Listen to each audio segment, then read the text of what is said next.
Your hosts are here, Sammie and Michelle. By the end of this podcast, you'll know them well. Adulting, navigating the journey of life. Careers to relationships, pain and strife. Put down the rule book, rethink the status quo. If there's another direction you wanna go, find purpose, passion and mastery in all that you do with Status Post Adulting. Hey, Status Post Adulting fam! This is Sammie and Michelle, and you're listening to the 9th episode of Status Post Adulting, where we're going to be talking about quarterly states of the union. But first, let me check in on my co-host, Michelle. So how are you, Michelle? I'm doing well, Sammie. How are you? I'm doing good. It was an interesting week. Me and Michelle, we have a little bit of psychic family history. Allegedly. And earlier this year, I had a premonitory dream. Here we go. So I had a dream that one of my coworkers was leaving my workplace. And I woke up and I was like really distraught. I'm like, oh my God, this person is leaving. I'm so sad. And then I was like, oh, it was just a dream. But I really had a feeling that it wasn't a dream. So I saw this person the next day at work and I was like, oh, hey, so-and-so. I had this crazy dream that you were leaving. And I woke up and it was just a dream. So I was so relieved. Later, this person was like, hey, can I ask you for a reference? And I'm like, oh my gosh. He's like, yes, it was so weird that day that you had said that thing about your dream. I had actually been called for an interview. And he said, it was so strange because I remember you telling me that some people in your family have psychic abilities. I guess that one holds water, Sammie. Yes. So I have been then writing down all my dreams, which I guess maybe was like a little bit more anxiety producing than I had realized because some of these dreams were not good. I had a dream that like something bad was happening on the Golden Gate Bridge. I think we should add, Sammie, that every morning you then wake me up and I have to listen to you tell your dream, which I totally support you in discovering whether or not you're having premonitions. But honestly, I kind of a pet peeve. I like hate hearing about people's dreams just because I'm like, this didn't happen. Why am I listening to this disjointed story? And that's been my morning since you've been evaluating this psychic skill. Thanks for the diatribe, Michelle. Also, if something happens to the Golden Gate Bridge, you heard it here first. No, you did not hear it. We will delete this episode and the FBI will never find us. Anyway, the point of my story is this week I had another premonitory dream that one of my old coworkers showed up at work, and then the next day she did show up at work. So, to be continued, but clairvoyant things are happening in the land of Sammie. You heard it here first, people. Today's topic is quarterly states of the union. Yes, Sammie. Something that we definitely are looking forward to talking about and partially made up. Yeah, you might be wondering what is a quarterly state of the union? Or like maybe there's one that involves the government. I don't know. But like that's not what we're talking about. We're talking about our quarterly state of the union. Exactly, Sammie. So what we're talking about is if you're in a couple, in a sisterhood, even between friends, or quite frankly, something you could even do alone. The quarterly State of the Union is something that Sammie and I do together, which is basically every quarter of the year. We will sit down and plan a few hours a day, whatever it is, to review our goals, our plans for the future, our plans, for our parents. Basically, we talk through a few different topics and just see if we're on the same page, if anything has changed, and if there's anything personally that we want to make sure we're focused on. Yeah, Michelle, that's exactly right. And like you said, the quarterly State of the Union is something that, you could do by yourself or with like a group of friends. But me and Michelle, we do it together because, we're a sister couple. And the beginning part of it is usually me and Michelle talking through our values and comparing where our current life is compared to our values. And then we go through 5-year, 10-year, more long-term goals and see how our current life is along that trajectory. On top of that, Sammie, I would add that we started doing this maybe a couple years ago. While I'm not entirely sure what inspired it, I do believe it's related to either the book Essentialism or an interview the author Greg McKeown did. But he actually talks about how him and his wife do quarterly States of the Union where they sit down and sort of review everything that's been going on. And I've heard this mentioned a couple other times with other successful people as well. Oh, did he call it a quarterly State of the Union? I have no idea. He may have. Actually, I don't know. Because one of my professors from college, he would do a quarterly State of the Union with his wife once a year, which I thought was really cute. So I thought that's where I got the term from, but maybe not. I'm not really sure, Sammie, but I do know that it is something that people do. And I think part of the reason for it is because we do get really busy with life. Sometimes we get really caught up in everything we're doing, sort of the hustle and bustle, trying to get everything organized on the hamster wheel. And it makes sense to plan a time to just sit down and make sure you're moving in the direction that you want to be. Yeah, exactly. It's so easy to get stuck in a little cycle and not be paying attention to where that cycle will lead you. And we really think that it's all your daily habits, it's all the daily things that you do every single day that are going to impact what your future looks like. And we can easily overlook them. You know, we all think, oh, I'm going to listen to the radio today instead of a podcast, or I'm going to skip the gym today and watch TV instead. Or I'm going to go out with my friends and drink too much instead of do something to make myself better. And these small decisions that we make every single day are what really add up and actually reflect what our future life is going to look like. We see these big transition points like graduations or, things where we reach milestones as the times when our life is going to change. But a lot of times our life changes because of the little things that we do every single day. That's exactly right, Sammie. I think part of what the quarterly State of the Union helps to do is to make you sit down and think about what your actual goals are, what's actually important to you, and then you can figure out what little things you need to put in place to help reach those goals. So Sammie and I are going to share a little bit about what we focus on when we're sort of building out our quarterly State of the Union. We'll share our doc as well in case you want something for inspiration. But we figured it'd be helpful to at least take a look into how we view and organize our lives, basically. Yeah, Michelle. And our document starts out with a ranking of values. We decided on 7 values that are like the typical values that most people would have. The first one is helping others. The second is connection. The third is growth. The fourth is spirituality/big picture. The fifth is legacy. The sixth is vitality and fitness. And the seventh is rest and upkeep. So with this in mind, Sammie, we do want to run through what each of the values means to us, just in case you have another word for it, or maybe you think of it differently.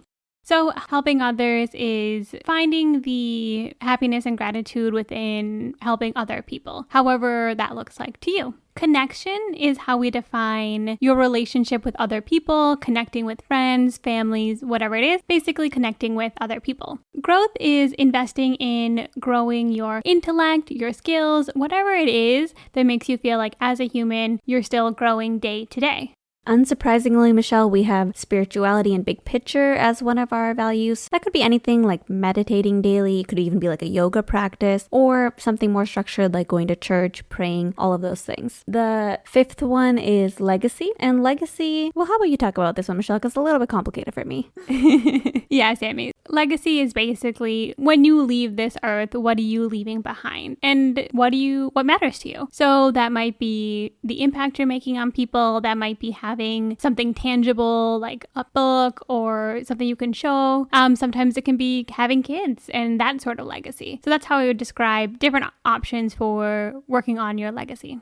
Great explanation, Michelle. Yeah, legacy obviously is one that I'm not putting a lot of check marks by, and that could change with time too. And the sixth one is vitality and fitness, which is related to exercise, keeping your body healthy, making time to eat healthy, structure your meals, those kind of things. And the last one is rest and upkeep, and that's including things like sleep. But also things like spending time alone to, have some time to yourself, especially if you're an introverted person and you need some time to be alone. Sometimes you need to think ahead of time and actually make time to have time alone so that you can recharge. It's not that any of these are not valuable. I mean, the truth is they're values because they're all valuable. But if we don't designate an importance, we can kind of forget about them and then let our life go on autopilot and not be in alignment with what we actually want to do. Exactly, Sammie. And I'd add to that, we sort of boiled this down to the things that we find important. You can change, tweak, adjust as you see fit. Yeah, exactly, Michelle. And how we choose to organize ranking these values is we say that we can put plus signs by each of the values, but we can only use 12 plus signs because just like life, our resources are limited. Yep. And then what Sammie and I do is we have 2 sections. One, where we rank where we would like our values to be, so where we want to be spending our time, whether that's evenly allocated or heavier in one direction or the other. And then what we do is we do a ranking of where we think our actual values are aligning. So let's say I think that I really want to be helping others, and I might put all 12 check marks there. But then when I do my actual current ranking, I might see that I've been doing it all on growth or connection or whatever it is. So it's a really eye-opening way to take a look at what's important to you versus where you're actually spending your time and energy. Yes. For example, Michelle, for me, I feel like I put helping others pretty high up there, like with at least maybe 2 plus signs. But when I do my actual ranking of my current life, because of my job, I feel like I have a lot of plus signs under helping others. And it kind of makes me realize like, oh, hey, like you're going to have to reallocate your resources to make time for your other values. Because right now, just because of the way your work is structured, all of your plus signs are going to helping others. We got a little Mother Teresa here. Just kidding. No, and obviously, like, it's not something I'm doing on purpose, but it's just like the nature of my job. Of course, I would never say to myself, oh, I need to help other people less. But what it means is I need to take time from helping others and make space for something else in my life. Absolutely, Sammie. What it really does is, in your case, it shows that when it comes to helping others, your cup is pretty full. So, if you want to do more of it, you can. But if you're taking resources and energy out of other places, you might not need to because you might rank yourself as doing well in that area. Prioritizing the important things in your life is so key. So the next part of our little document is we have a section we title Factors Needed for Living a Life That Matches Your Values. For the first part of that, we have 3 things listed: time, money, ability. And we actually rank 1 through 3 what we have, say, the most of in our life and what we feel like we have the least of. Michelle, maybe you notice that money is ranked first and that's what you have the most of, but at the same time, you're spending all your time at work. So then your resource time is decreased. And of course, if time is decreased, maybe that affects your ability to fulfill some of your other values. So maybe you can reevaluate your schedule and see if there's a way that you can work less. And while time and money are pretty self-explanatory, Sammie, I would take a second and say that ability, by that we mean your health, your wellness, your, ability to do things both physically and mentally. Like Michelle said, ability is a little less concrete, but it's something we added on because it's something really important that we need to fulfill our values, but it's something that we also often take for granted. And then next, Sammie, we have a few prompts or questions that we sort of write 1 to 2 sentences of what we want our life to look like. We have literally brief 1 to 2 sentences of what your life looks like. What's stressing you out right now? What needs to be cut out of your life? What is working well? Yeah, and this is a great one, especially if you're doing it with someone else, because you can see what is going on with you and how you're feeling about your current situation. And then if there's someone who's regularly in your life, you can also see how they're feeling, and you can see if your goals are moving together or if things are kind of diverting. Yeah, Sammie, and I think it's helpful to know what might be on the other person's mind. Sometimes until you sort of sit down and take a look, you might realize both for yourself and for the other person that there have been things that have been working well or working poorly that you want to address or talk about or just bring it to light. Moving on, Michelle, to the last part of the quarterly State of the Union is goals. So we set 1 month, 3 month, 6 month, 1 year, 5 year, and 10-year goals. And this part can be tricky because we oftentimes have short-term goals and we often have really long-term ideas of what we want our life to look like, but sometimes we kind of gloss over all the little steps in between. So setting these goals 1 month, 3 months, 6 months, 1 year, 5 years, and 10 years really helps you kind of see how you're going to set yourself up to ensure that you're living the life that you want to live. Yeah, Sammie, what's that one quote that you always say? Something about you surprise yourself. We overestimate. Yeah, Michelle, that's the Bill Gates quote. Most people overestimate what they can do in 1 year and underestimate what they can do in 10 years. And I love that quote because I think it's so true. When we think about our life, we're always thinking like, what am I going to get done this year? But when we think about 10 years and how we're going to get to those 10-year goals, I think we take it for granted. And I really see it with money and investing. It becomes like so apparently obvious. A lot of times you'll save your money and it'll be like growing over the years, but maybe it's nothing insane or maybe you're not really looking at it. But if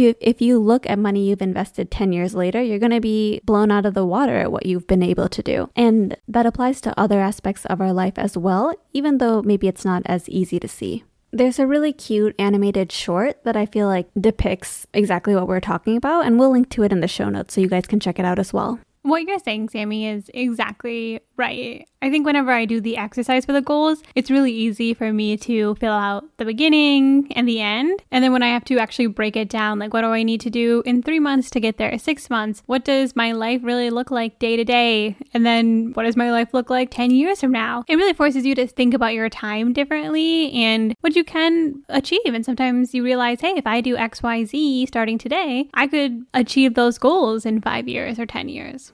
Yes, you said that really well, Michelle. A lot of times we look at the 1 month, 3 months, 6 month, 1 year, and we think, oh, those are all pretty much the same. And then next thing you know, you're jumping to 5 years and 10 years, and you are depicting something that looks very different. And a lot of it is going back and seeing, okay, if I expect this to happen at 5 years and 10 years, what do I need to be doing today that will allow for me to live that life in 5 or 10 years? Sammie and I do this together as sisters. We want to take a look at where our personal goals are and how they align when we think about our greater family in the future. And I think this is so helpful for couples, friends, family members, whoever it is that you think is worth doing it with, because then you can see, hey, are we aligned on the same goals? Are there things that I could potentially do to help get you there? Sometimes we don't verbalize what we actually see for our future, and letting someone else know that helps them get on the same page with us, and we can build towards those goals together. So that's the document that Michelle and I have built out. And even though it's pretty simple, it does help bring out some great insights. For example, in the last one that we did, I had a lot of pluses by rest and upkeep for my current life. And I thought about it and I'm like, I'm spending a lot of time doing something, but I don't know what it is. So I started keeping a time journal. That really helped me see where my time is going and what kind of little things that I do, like maybe like getting coffee or waking up in the morning that take maybe more time than they need, and then end up cutting into time that I would want to spend doing something else. Yeah, that's really interesting, Sammie. One thing we do too is that we save all of our documents in the cloud. We go back and look at the past ones, especially right before we're going to do our new one. That's just helpful to see where your head was at. When I looked at one prior to the one that we recently did, I saw that while my values were bettering myself, growing, focusing on a lot of internal things, 100% of my goals were just solely focused around my work. It was what was stressing me out. It was just very, very, very not aligned with some of the things that I had put on the sheet. When I was looking at it 6 months later, from a different perspective, a different mindset, I started to really see that disconnect. And I was able to really see how one thing was really taking over my mental space during the past 6 months. So I always think that's a really nice thing to be able to see how your mentality has changed. So obviously, Michelle and I think this quarterly State of the Union is super important. And I hope it sounds somewhat fun too. It's a good thing to, get with your partner, get with your girlfriends, get with your sister, your family members, set some time aside, get some coffee, tea, make it an enjoyable thing that you guys plan out ahead. Make it a date. Make it something really cute because it is a bonding experience in addition to being a great life planning experience. I totally agree with that, Sammie. And I hope that sharing this is helpful to you. If you guys do a State of the Union with somebody, definitely send us a message or an email. We would love to hear more about it. Alrighty, so Michelle and I are going to be introducing a new segment of the podcast called Adulting versus Status Post-Adulting, where we are going to be talking about personal examples of maybe what we would consider adulting versus things that we consider status post-adulting. Michelle, do you want to start? Yeah, Sammie. So one example I have from this week, or really this last month, An adulting issue that I'm running into is I have to go to the DMV because I have to switch over my license to California, and I just cannot get myself to do it. I've been to the DMV so much. I really, really dislike the California DMV setup. The website's confusing. I've looked at it, and my goal is to go this week, but it's one of those things where I know I just have to just do it, but I'm not. My status post-adulting thing is I have gotten all of my paperwork done. I've moved over my finance paperwork. I've established residency. So a lot of that is the hard work. I got my smog check done. So I did do all of that very quickly. So that's my status post-adulting. And then my one last step is I need to actually go to the DMV. That's a good one, Michelle. I always think about the DMV, and I think the ultimate status post-adulting move would be to monetize on all the people in line. Like if you had like a little food cart or we're doing back massages or something, that would be like the ultimate because the California DMV is literally a nightmare. To stay on the car theme, I would consider an adulting move being paying your registration on time every year, which I will admit at one point was a bit of a struggle for me. I don't know why. My status post-adulting move is having a segment in my budget called regularly irregular expenses. So I list out all expenses that happen, but maybe not every single month. So some of those things are like my California license for work or my DEA license or oil changes, things that happen but don't happen frequently. I put them on this list, and it's helpful for just knowing how much money I should have set aside to make sure that I can pay for these irregular expenses without having to go into any different accounts. That's a good one, Sammie. I think there are some things that come up and I'm like, wow, I owe $200 out of nowhere. It happens every year. So it's definitely a good habit to mark it down and be able to anticipate it so it doesn't catch you by surprise. Like Dave Ramsey says, Christmas is a surprise that happens every year. Yes, exactly.